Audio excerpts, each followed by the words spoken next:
Yo les gens, j'espère que vous allez bien, je vous retrouve aujourd'hui pour une nouvelle vidéo sur The Crew 2, une vidéo dans laquelle je vous propose de partir pour un petit test et amélioration de cette voiture, la Lamborghini Reventon, qui vient d'être ajoutée sur The Crew 2 avec la mise à jour du 19 octobre 2022, donc c'est-à-dire hier, normalement au moment où cette vidéo sortira. Reventon, voilà, qui fait plaisir parce que même si c'est pas forcément un modèle ultra récent, c'est un modèle quand même très connu et qu'on a sur plein d'autres jeux, donc c'est cool de voir qu'il arrive également sur The Crew 2. Donc ce que je vous propose aujourd'hui dans cette vidéo tout simplement, c'est déjà de la tester un petit peu d'origine, et ensuite évidemment d'aller regarder les customisations, les améliorations, et de la retester avec les améliorations pour voir un petit peu les performances de cette voiture. Donc elle est actuellement disponible au concessionnaire Hypercar, et donc c'est environ 1 250 000 bucks, il me semble, si vous n'avez pas le pass premium du jeu, et aux alentours pareil des 180-190 000 crew crédits. Voilà, si vous voulez les payer un peu moins cher, évidemment il faut avoir la version un peu plus de The Crew 2, même si je vous avoue que je me rappelle plus vraiment du fonctionnement des différents passes. Donc écoutez, c'est parti, on vient de la récupérer, on va se taper peut-être à un autre endroit quand même de la map pour tout simplement aller explorer un petit peu d'autres routes, voilà, que j'ai peut-être un petit peu moins fréquenté ces derniers temps, parce qu'il est vrai que j'ai un petit peu moins joué ces derniers temps à The Crew 2 tout simplement que à sa sortie forcément.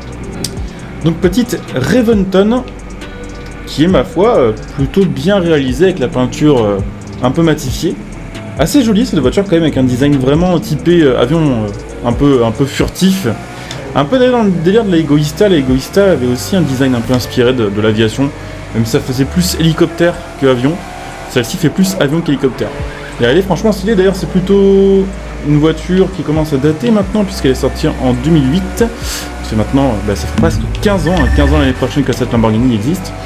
Et elle est basée sur la Murcielago, donc c'est à peu près le même châssis, c'est à peu près le même moteur, même si on a un peu plus de puissance que sur une Murcielago SV, puisqu'on a 650 chevaux au lieu de 640 sur le V12 6005, ça reste la même base, et y compris pour le châssis, c'est aussi un châssis de Murcielago. Donc en fait la Reventon, ça va avoir comme une édition spéciale, ultra limitée, ultra chère et ultra performante de la Murcielago.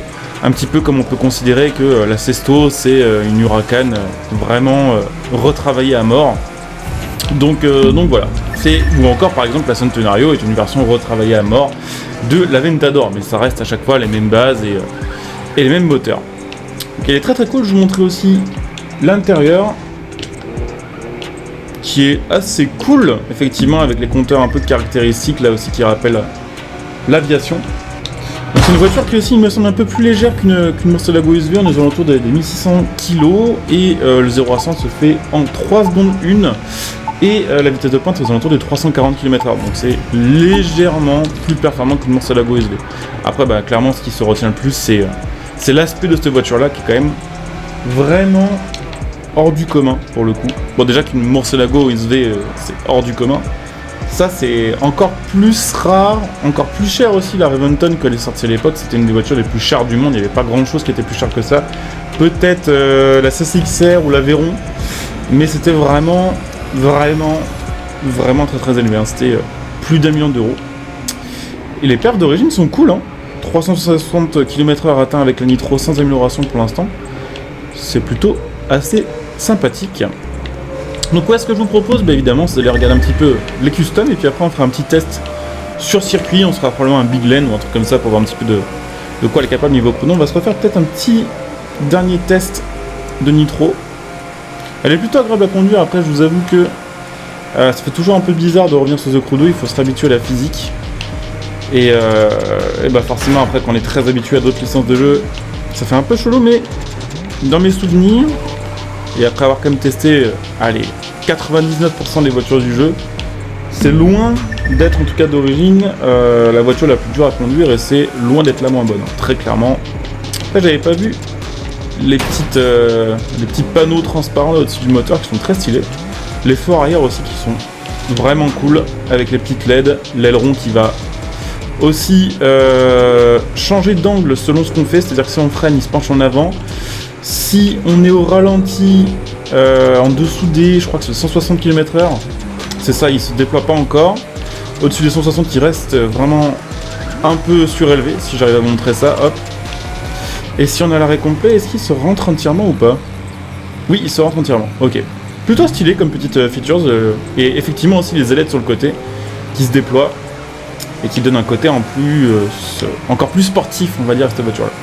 Donc ça a l'air d'être bien fait à ce niveau-là, c'est plutôt cool. Je vous propose du coup d'aller checker les améliorations, bien sûr, s'il y en a, et les customisations.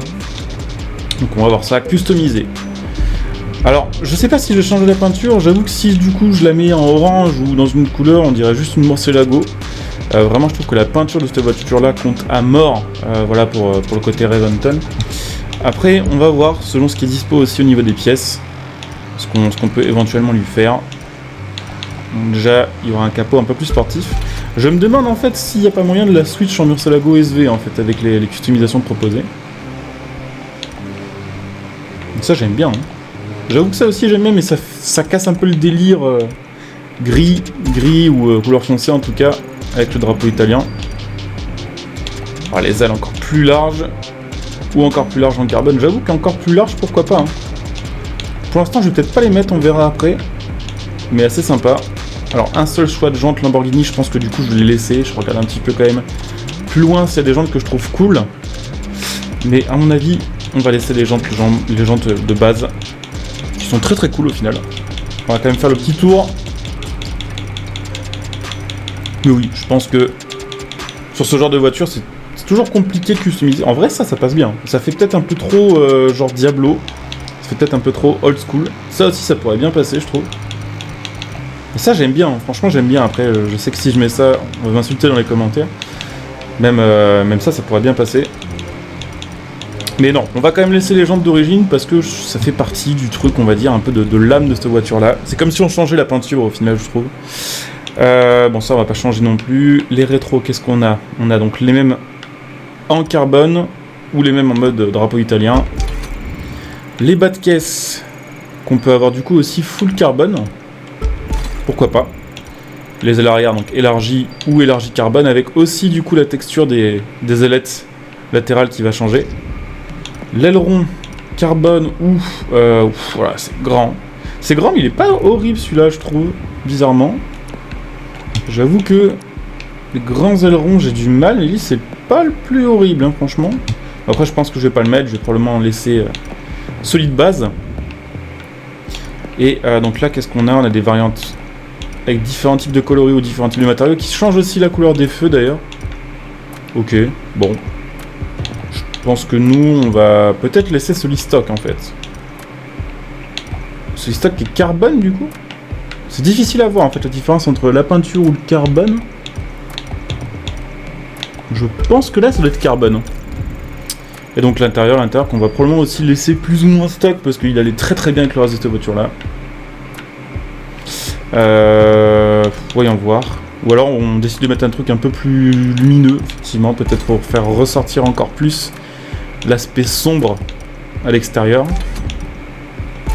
Alors voyons voir, si je la mets comme ça, qu'est-ce que ça va donner niveau style? Ah mince, j'ai fait une petite bêtise. Hop, j'ai oublié de valider ma commande en noir. Alors voyons voir. Bah, comme ça, je la trouve très cool. Et j'ai envie de voir ce que ça peut donner avec les ailes modifiées. À l'avant et à l'arrière. Je pense que ça va faire too much quand même. Ah, ça fait too much. Ça fait too much à mort. Donc non, ça c'est non. Et pareil pour l'arrière, ça fait vraiment trop. Alors après, qu'est-ce qu'on a? On a également les vanités. On peut regarder peut-être pour changer la gueule des pneus. Mettre des pneus profil un peu plus sportif, pourquoi pas. Je sais plus lesquels je mets parfois. Ceux-ci, je les mets parfois, j'aime bien ceux-là. Bon, sinon, les Asphalt Slick aussi qui sont assez cool. Ou il y a ceux-là. Hein. Ceux-là avec les lignes blanches qui parfois changent vraiment l'aspect de la caisse de fou, je trouve. Et les slicks sont sympas. On va peut-être bien mettre des slicks quand même. On va voir. Je customiserai ça après. On va aussi évidemment améliorer les performances du coup. Alors on va mettre le setup double nitro classique. Et on va voir du coup jusqu'où ça nous emmène niveau performance en fait. Je pense qu'on devrait dépasser les 1000 chevaux quand même. Vu la bagnole, ouais, ça. 1130 chevaux déjà. Et tout n'est pas encore amélioré. Tac. Donc ouais, 1300 chevaux, 449 en VMAX. 450 même, ce qui est beaucoup. Enfin, on va dire que souvent, la plupart des hypercars sont entre 440 et 448. Donc là, 450, c'est quand même un petit chouïa au-dessus. Gélatéraux, ça a l'air d'être assez correct aussi. Distance de freinage, on a vu mieux par contre. Et 0 à 100, on a vu mieux. Et 400 DR, on a vu mieux aussi. Mais voilà, il faut tester ça. On va aller checker un petit peu ce que ça donne sur épreuve. Je regarde juste la customisation en mode libre. On va voir ce que ça donne maintenant que la voiture est rabaissée avec les suspensions course. Et avec les pneus course aussi. Franchement, elle a de la gueule, hein, je trouve. Je trouve qu'elle est très très chouette comme ça. Un peu plus sportive encore que d'origine, un peu plus agressive peut-être surtout. Et je trouve qu'elle est très très cool. Écoutez, c'est parti pour le petit test en épreuve. On va se le faire sur Big Land du coup. Histoire de comparer un petit peu les chronos aux autres hypercars. Hop, déjà, petite nitro pour bien se lancer. Et elle a l'air d'avoir effectivement pas mal d'appui, hein, comme je disais, 1.4 c'est plutôt pas mal. Même si c'est pas forcément le record en jeu, déjà c'est pas mal du tout. Et ça permet du coup d'avoir une voiture qui est ultra maniable à haute vitesse. Genre là, tous les virages passent sans freiner. Après, Big Land est loin d'être la course avec le plus de virages ou les virages les plus difficiles, très clairement. Mais il y a des fois des voitures avec lesquelles on est obligé de ralentir, par exemple ce genre de virage là. Depuis le départ de l'épreuve, j'ai vraiment l'accélérateur 100% enfoncé. Donc, a priori, niveau tenue route, c'est pas dégueu. Niveau axle, c'est pas dégueu non plus. Juste peut-être le freinage qui est pas top, mais ça, le truc, c'est que sur Big Land, en fait, on n'aura pas trop l'occasion de le tester, puisque il n'y a pas d'énorme freinage, en fait. Et on a tapé un petit 503 km/h, ce qui est très très cool. Toutes les hypercars sans réglage ne vont pas jusqu'à 500, donc c'est plutôt chouette. J'ai l'impression que c'est un peu la surenchère, mise à jour après mise à jour et ajout de voiture après ajout de voiture sur ce jeu. J'ai l'impression que plus le temps passe, plus les voitures sont fumées en fait. Alors je sais pas si c'est parce que c'est ça qui permet de relancer la hype sur une nouvelle voiture, ou si c'est parce que la physique du jeu aussi elle change petit à petit, ce qui explique voilà, certains changements très clairement. Mais c'est vrai que celle-ci m'a l'air d'être quand même particulièrement rapide. Hein. Peut-être pas plus rapide qu'une Bugatti la voiture noire ou un truc comme ça, mais quand même bien violente. Et ouais, je disais le freinage, on ne pourra pas vraiment le tester dans cette épreuve là, parce que de toute façon, depuis le départ, on n'a pas eu à freiner une seule fois tellement la voiture a du grip. Et globalement, en hypercar, la plupart des tracés, c'est quand même beaucoup d'autoroutes, beaucoup de tracés ultra rapides, où on a rarement besoin de faire des gros freinages. Bon, après, évidemment, si vous faites du New York, ou si vous faites du lateral partie 1 ou quoi, ou même un circuit un peu long, il y aura forcément des endroits où vous aurez des gros freinages, mais c'est pas comme un street race où vous êtes tout le temps plus ou moins en train de réaccélérer, freiner, réaccélérer, freiner. Là, vous êtes plus souvent en train de rouler à 400 km/h qu'en train de faire des gros freinages. Elle est ultra maniable. Hein. Et elle est vraiment très très bonne en VMAX. Et on va faire un petit chrono assez sympathique, hein, aux alentours des 2.35 comme d'habitude en fait. Même peut-être un petit chouïa de moins, 2.33,8. Ce qui me paraît pas mal en fait. Hein, ce qui me paraît pas mal du tout. Alors je ne sais plus quel était mon record et avec quelle voiture on l'avait fait, mais je me rappelle que j'étais content à l'époque quand je faisais moins de 2 minutes 35 sur le Big Land, donc 2.33,5, une seconde en dessous, une seconde et demie en dessous.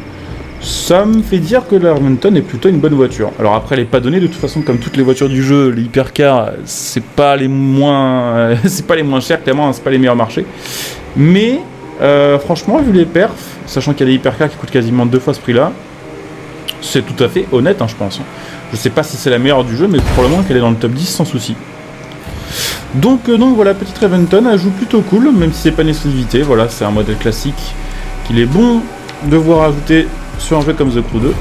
J'espère que cette petite vidéo vous aura plu. Si c'est le cas, n'hésitez pas comme d'hab à laisser un petit like, à vous abonner, à commenter bien sûr, à venir me rejoindre sur Twitch pour les prochains lives. Évidemment, la chaîne Twitch est en description et en top commentaire, donc n'hésitez pas à venir follow. N'hezitez pas si vous avez Amazon Prime à utiliser votre Twitch Prime sur ma chaîne Twitch, qui vous permettra en plus de profiter de plein de petits bonus, plein de petites contreparties, tout en soutenant gratuitement ma chaîne par les mêmes occasions. Vous pouvez me retrouver sur Twitter, n'hésitez pas à m'y rejoindre, puisque là on a souvent l'occasion d'échanger par message privé, de parler un petit peu news et autres, donc n'hésitez pas. Et puis vous trouverez aussi à côté de mon lien Twitter mes liens de soutien gratuits en description et en top commentaire. Mon lien Instagram par exemple pour acheter vos jeux, vos cartes d'abonnement, vos DLC à prix réduit en soutenant ma chaîne par la même occasion. Mon lien Matal.net pour acheter vos config PC, et puis pour ceux qui souhaitent me soutenir sur le long terme, vous pouvez évidemment devenir des soutiens via le bouton rejoindre cette vidéo, ce qui vous fera évidemment profiter de plein de petits bonus là aussi. Et on s'arrête sur une petite pointe à 507 km/h. Et écoutez, ça va être la fin de cette vidéo. Allez, à très bientôt, bon jeu à tous, ciao.